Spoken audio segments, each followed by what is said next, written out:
I am Dr. Sadashiva Ramchandra Gowda, Associate Professor of History, Government Pashkar College, Dobbಳಾಪುರ. ಇವತ್ತು ಈ ವಿಡಿಯೋದಲ್ಲಿ tourism supportive services ಸಹಾಯಕ ಸೇವೆಗಳು, ಪ್ರವಾಸೋದ್ಯಮದಲ್ಲಿ ಸಹಾಯಕ ಸೇವೆಗಳು ಎಂಬ ವಿಷಯದ ಬಗ್ಗೆ ಮಾತಾಡ್ತಿದ್ದೀನಿ. ಪ್ರವಾಸೋದ್ಯಮದ ಅಭಿವೃದ್ಧಿಯಲ್ಲಿ ಬಹಳ ಮುಖ್ಯವಾಗಿ ಬೇಕಾಗಿರೋದು ಸೇವೆಗಳು ಮತ್ತು ಮೂಲಭೂತ ಸೌಕರ್ಯ ಹಾಗೂ ಆಕರ್ಷಣೆ. ಸೊ ಅದರಲ್ಲಿ ಮೂಲಭೂತ ಸೌಕರ್ಯಗಳಲ್ಲಿ ಏನು ಅಂತ ಹೇಳಿದ್ರೆ ಸಾರಿಗೆ, ವಸತಿ, ಆಹಾರ, ಈ ವ್ಯವಸ್ಥೆ ಪ್ರಥಮ ಸ್ತರದ ಸೇವೆಗಳಂತ ಅನ್ಸ್ಕೊಂಡ್ರೆ, ದ್ವಿತೀಯ ಸೇವೆಗಳನ್ನ ಫೆಸಿಲಿಟೀಸ್ನ ಅದನ್ನ ನಾವು ದ್ವಿತೀಯ ಸ್ತರದ ಸೇವೆಗಳು ಅಂತ ಕರಿತೀವಿ. ಉದಾಹರಣೆಗೆ ಗೈಡ್ ಸೇವೆಗಳಾಗಿರ್ಬೋದು, ಮಾಹಿತಿ ಸೇವೆಗಳಾಗಿರ್ಬೋದು, ಅಥವಾ ವಿದೇಶಿ ವಿನಿಮಯದ ಸೇವೆಗಳಾಗಿರ್ಬೋದು, ವಿಮಾ ಸೇವೆ ಆಗಿರ್ಬೋದು, ಮಾರುಕಟ್ಟೆ ಸೇವೆ ಆಗಿರ್ಬೋದು, ಅಥವಾ ಮನರಂಜನೆ ಆಗಿರ್ಬೋದು, ಭದ್ರತೆ ಆಗಿರ್ಬೋದು, ಆರೋಗ್ಯ ಆಗಿರ್ಬೋದು, ಇವೆಲ್ಲವೂ ಕೂಡ ಪ್ರವಾಸೋದ್ಯಮವನ್ನು ಉನ್ನತ ಸ್ತರಕ್ಕೆ ತಗೊಂಡೋಗೋದ್ರಿಂದಾಗಿ ಅದನ್ನ ಕೆಲವರು ದ್ವಿತೀಯ ಸ್ತರದ ಸೇವೆಗಳು ಅಂತ ಕೂಡ ಕರೀತಾರೆ. ಹಾಗೆ ಪ್ರವಾಸೋದ್ಯಮದಲ್ಲಿ ಈ ಸಪೋರ್ಟಿವ್ ಸರ್ವಿಸ್ ವೆರಿ ಇಂಪಾರ್ಟೆಂಟ್. ಹಾಗಾಗಿ ಯಾವುದೇ ದೇಶದಲ್ಲಿ ಪ್ರವಾಸೋದ್ಯಮ ಅಭಿವೃದ್ಧಿ ಆಗ್ಬೇಕು ಅಂತ ಹೇಳಿದ್ರೆ ಅಲ್ಲಿ ಫೆಸಿಲಿಟೇಟ್ ಹೇಗೆ ಮಾಡ್ತಾರೆ ಅನ್ನೋದ್ರ ಮೇಲೆನೆ ಅಲ್ಲಿಯ ಬೆಳವಣಿಗೆಯ ದರ ನಿಂತ್ಕೊಂಡಿರುತ್ತೆ. ನಾವಿಲ್ಲಿ ಒಂದೊಂದನ್ನಾಗೆ ಅದನ್ನ ಚರ್ಚೆ ಮಾಡೋಣ. ಮೊದಲನೇದಾಗಿ guide service. So guide service ಅಂದ್ರೆ ಮಾರ್ಗದರ್ಶಿಗಳ ಸೇವೆ. ಹಾಗಾಗಿ ಮಾರ್ಗದರ್ಶಿ ಸೇವೆ ಅದು ಅತ್ಯುತ್ತಮವಾಗಿದ್ದರೆ ಅವಾಗ ಗಮ್ಯ ಸ್ಥಾನಕ್ಕೆ ತಲುಪೋದಕ್ಕೆ ಆ ಪ್ರವಾಸಿಗಳ ಜೊತೆಗೆ ಅವ್ರು ಹೋಗ್ಲಿಕ್ಕೆ ಸರಿಯಾಗುತ್ತೆ. ಅವರು ಆ ಸ್ಥಳದ ಬಗ್ಗೆ ಮಾಹಿತಿನ ಕೊಡಬೇಕು, ಆಮೇಲೆ ಮಾರ್ಗವನ್ನ ಅವರಿಗೆ ತೋರಿಸ್ಬೇಕು, ಅವರಿಗೆ ವಿಮಾನ ಟಿಕೆಟ್ ಅನ್ನು ಬುಕ್ ಮಾಡೋದ್ರಿಂದ ಹಿಡಿದು ಅವರಿಗೆ ವಸತಿಯನ್ನ, ಆಹಾರವನ್ನ, ಎಲ್ಲ ರೀತಿಯ ಸರ್ವಿಸ್ ಅನ್ನು ಕೊಡಬೇಕಾಗತ್ತೆ. ಹಾಗಾಗಿ ಮಾರ್ಗದರ್ಶಿಗಳ ವ್ಯಕ್ತಿತ್ವ ಮತ್ತು ಮಾರ್ಗದರ್ಶಿಗಳು ಇರುವ ವಿಷಯ ಜ್ಞಾನ ಮತ್ತು ಅವರ ತಾಂತ್ರಿಕ ನೈಪುಣ್ಯತೆ ಅದು ಬಂದಿರೋ ಪ್ರವಾಸಿಗಳಿಗೆ ಅತ್ಯಂತ ಮೆಚ್ಚುಗೆಯಾದಂತಹ ಮತ್ತು ಅವರಿಗೆ ಕಂಫರ್ಟ್ ಅಂತ ಅನಿಸ್ಬೇಕು. ಆ ರೀತಿಯ ಒಂದು ಬಹುಭಾಷೆ ಬಲ್ಲಿದರಾಗಿರ್ಬೇಕು ಮತ್ತು ಎಲ್ಲ ಕ್ಷೇತ್ರಗಳಲ್ಲಿ ಪರಿಣಿತಿಯನ್ನ ಪಡೆದಿರುವಂತಹ ಪ್ರವಾಸಿಗಳು ಮಾರ್ಗದರ್ಶಿಗಳ ಸೇವೆಯಿಂದ ತೃಪ್ತಿಯಾಗಬೇಕು. ಹಾಗಾಗಿ ಇವರಿಗೆ ತರಬೇತಿ ಕೊಡೋದಕ್ಕೆ ಮತ್ತು ಇವರ ಸೇವೆಯನ್ನು ಉನ್ನತ ಮಾಡೋದಕ್ಕೆ ಅನೇಕ ಸಂಸ್ಥೆಗಳು ಕೂಡ ಇದಾವೆ. ಸೊ ಮಾರ್ಗದರ್ಶಿ ಸೇವೆಗಳನ್ನ ಒದಗಿಸೋದು ಪ್ರಾರಂಭ ಮಾಡಿದ್ಯಾರು ಅಂತ ಹೇಳಿದ್ರೆ ಥಾಮಸ್ ಕುಕ್ ಕಂಪನಿ. ಅದು 1841 ಇಂಗ್ಲೆಂಡ್ ನಲ್ಲಿ ಪ್ರಾರಂಭ ಆಯಿತು. ಅದು ಹೆಚ್ಚು ಕಡಿಮೆ ಇವತ್ತು 145 ರಾಷ್ಟ್ರಗಳಲ್ಲಿ 1000ಕ್ಕೂ ಹೆಚ್ಚು ಶಾಖೆಗಳನ್ನು ಹೊಂದಿ ಸುಮಾರು 21,000 ಉದ್ಯೋಗಿಗಳು ಅದರಲ್ಲಿ ಸೇವೆ ಸಲ್ಲಿಸ್ತಾ ಇದ್ದಾರೆ. ಎರಡನೇದು ಅಂತಾರಾಷ್ಟ್ರೀಯ ಮಟ್ಟದ ಕಂಪನಿ ಅಂದ್ರೆ ಅಮೆಕ್ಸ್ಕೋ, ಅಮೆರಿಕ ಎಕ್ಸ್ಪ್ರೆಸ್ ಕಂಪನಿ ಅಂತ ಹೇಳಿ. ಇವತ್ತು ಥಾಮಸ್ ಕುಕ್ ಕಂಪನಿ 2019 ಹೊತ್ತಿಗೆ ಆಗ್ಲೇ ಸುಮಾರು 1.7 ಬಿಲಿಯನ್ ಪೌಂಡ್ಸ್ ಅಷ್ಟು ಸಾಲದ ಶಂಕೆಯಲ್ಲಿ ಸಿಕ್ಕಾಕೊಂಡು ಒದ್ದಾಡ್ತಾ ಇದೆ. ಆದ್ರೆ ಭಾರತದ ಅದರ ಶಾಖೆ ಅದು ಲಾಭದಾಯಕವಾಗಿದೆ ಅನ್ನುವಂತ ಮಾಹಿತಿಗಳು ಇತ್ತೀಚೆಗೆ ಬರ್ತಾ ಇದೆ. ಸೊ ಈ ಥಾಮಸ್ ಕುಕ್ ಕಂಪನಿ ಈ ಗೈಡ್ ಸೇವೆಯನ್ನ ಅತ್ಯುನ್ನತವಾದಂತ ಸೇವೆಯನ್ನು ಕೊಡೋದ್ರ ಮೂಲಕ ಪ್ರವಾಸೋದ್ಯಮವನ್ನ ಉನ್ನತ ಸ್ತರಕ್ಕೆ ಕೊಂಡೊಯ್ಯೋದ್ರಲ್ಲಿ ಅದು ಹೆಚ್ಚು ಮಾತ್ರವಾದಂತ ಕೊಡುಗೆಯನ್ನು ಕೊಟ್ಟರೋದನ್ನು ಕೂಡ ನಾವು ಗಮನಿಸ್ತೇವೆ. ಎರಡನೇದು ಇನ್ಫಾರ್ಮೇಶನ್ ಸರ್ವಿಸ್ ಅಂದ್ರೆ ಮಾಹಿತಿ ಸೇವೆ. ಅದೇ ಪ್ರವಾಸೋದ್ಯಮ ಅಭಿವೃದ್ಧಿ ಆಗ್ಬೇಕು ಅಂತ ಹೇಳಿದ್ರೆ ಏನು ಅಂತ ಹೇಳಿದ್ರೆ ಮೊದಲನೇದಾಗಿ ಮಾಹಿತಿ ಸಿಗ್ಬೇಕು, ಪ್ರವಾಸಿಗಳಿಗೆ ಸಿಗ್ಬೇಕು. ಪ್ರವಾಸಿಗಳಿಗೆ ಯಾವ ತಾಣ ಇದೆ, ಆ ತಾಣದ ಮಹತ್ವ ಏನು, ಅಲ್ಲಿ ಸಿಗೋ ಸರ್ವಿಸ್ ಏನು, ಅಲ್ಲಿ ಇರೋ ಸಾರಿಗೆ ಸಂಪರ್ಕ ಏನು, ಮತ್ತು ಇದಕ್ಕೆ ಸಂಬಂಧಪಟ್ಟಂತೆ ಬ್ರೋಷರ್ ಮೂಲಕನೋ ಇದ್ರ ಮೂಲಕನೋ ಅಥವಾ ಎಲ್ಲ ರೀತಿಯ ಮಾಹಿತಿಗಳನ್ನ ಅವ್ರಿಗೆ ಸಂಪೂರ್ಣ ಕೊಡ್ಬೇಕು.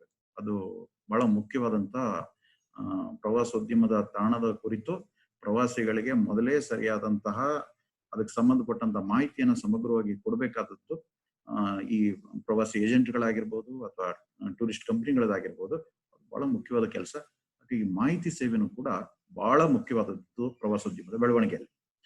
ಸೊ ಮೂರನೇದು ಫಾರಿನ್ ಎಕ್ಸ್ಚೇಂಜ್ ಸರ್ವಿಸ್ ಅಂದ್ರೆ ವಿದೇಶಿ ವಿನಿಮಯವನ್ನ ಅದನ್ನ ಸರಿಯಾಗಿ ಹಣಕಾಸಿನ ವಿಷಯಕ್ಕೆ ಸಂಬಂಧಪಟ್ಟಂತೆ ವಿದೇಶಿಯರು ಬಂದಾಗ ಅವರಿಗೆ ಅವರು ಡಾಲರ್ ತಗೊಂಡ್ಬಂದಿರ್ತಾರೋ, ಪೌಂಡ್ ತಂದಿರ್ತಾರೋ, ರೂಬೆಲ್ ತಂದಿರ್ತಾರೋ, ಏನ್ ತಂದಿರ್ತಾರೋ, ದಿನಾರ್ ತಂದಿರ್ತಾರೋ, ತಕ್ಷಣ ಅವರಿಗೆ ಏರ್ಪೋರ್ಟ್ ನಲ್ಲೇ ಅಲ್ಲೇ ಒಂದು ಶಾಖೆನ ವಿದೇಶಿ ವಿನಿಮಯ ಬ್ಯಾಂಕ್ಗಳನ್ನ ಇಟ್ಟು ಅಲ್ಲಿ ಅವರಿಗೆ ನಮ್ಮ ದೇಶದ ಅಥವಾ ಯಾವ ದೇಶದಲ್ಲಿ ಅವ್ರು ಹೋಗಿರ್ತಾರೋ ಆ ದೇಶದ ಕರೆನ್ಸಿಗೆ ಅವರಿಗೆ ಎಕ್ಸ್ಚೇಂಜ್ ಮಾಡಿಕೊಟ್ರೆ ಅವರ ಪ್ರಯಾಣ ಸುಗಮಕರವಾಗಿರ್ಲಿಕ್ಕೆ ಸಾಧ್ಯ ಆಗುತ್ತೆ. ಹಾಗಾಗಿ ಇದು ಇತ್ತೀಚೆಗೆ ಅಂತ ಏನ್ ದೊಡ್ಡ ಸಮಸ್ಯೆ ಇಲ್ಲ. ಆದ್ರೆ ಆ ಸರ್ವಿಸ್ ಕೂಡ ಬಹಳ ಎಫಿಷಿಯಂಟ್ ಆಗಿ ಸಿಗಬೇಕಾಗತ್ತೆ. ಅದನ್ನು ಕೂಡ ಕೊಡಬೇಕಾಗಿರೋದು ಬಹಳ ಮುಖ್ಯ. ನಾಲ್ಕನೇದಾಗಿ ಇನ್ಸೂರೆನ್ಸ್ ಸರ್ವಿಸ್. ಸೊ ಇದು ವಿಮಾ ಸೌಲಭ್ಯನೂ ಕೂಡ ಬಹಳ ಮುಖ್ಯ. ಯಾಕಂದ್ರೆ ಒಬ್ಬ ಪ್ರವಾಸಿ ಇನ್ನೊಂದು ದೇಶಕ್ಕೆ ಹೋದಾಗ ಅವನ ಜೀವಕ್ಕೂ ಆಪತ್ತು ಬರ್ಬೋದು, ಅವನು ತೆಗೆದುಕೊಂಡಿರೋ ವಸ್ತುವಿಗೆ ಆಪತ್ತು ಬರ್ಬೋದು, ಅಥವಾ ಅವ್ನು ಏನೋ ದಾಖಲೆಗಳು ಕಳ್ಕೊಂಡು ಹೋಗ್ಬೋದು, ಏನಾದ್ರೂ ಅನಾಹುತಗಳಾಗ್ಬೋದು. ಅದಕ್ಕೆ ಸರಿಯಾದಂತ ನಿಟ್ಟಿನಲ್ಲಿ ಅವನ ಹೆಲ್ತ್ ಇನ್ಸೂರೆನ್ಸ್ ಆಗಿರ್ಬೋದು, ಅಥವಾ ಲಾಂಗಿಂಗ್ಸ್ ಗೆ ಇನ್ಸೂರೆನ್ಸ್ ಆಗಿರ್ಬೋದು, ಅವನ ಲೈಫ್ ಇನ್ಸೂರೆನ್ಸ್ ಆಗಿರ್ಬೋದು, ಆ ರೀತಿ ಇನ್ಸೂರೆನ್ಸ್ ವಿಮಾ ಸೌಲಭ್ಯನೂ ಕೂಡ ಸಮರ್ಪಕವಾಗಿ ಒದಗಿಸ್ಕೊಡ್ಲಿಕ್ಕೆ ಕಾರಣ ಆಗಬೇಕು. ಅಕಸ್ಮಾತ್ ಅವನೇನೋ ವಸ್ತು ಎಲ್ಲ ಕಳ್ಕೊಂಡ ಅಂದ್ರೆ ವಿಮಾ ಕಂಪನಿಗಳು ಅದನ್ನು ತುಂಬಿಕೊಡುವಂತ ಸಾಧ್ಯತೆ ಇರುವಂತ ಆಗಿರ್ಬೇಕು. ಹಾಗೆ ಇನ್ಶೂರ್ ಆಗಿರ್ಬೇಕು.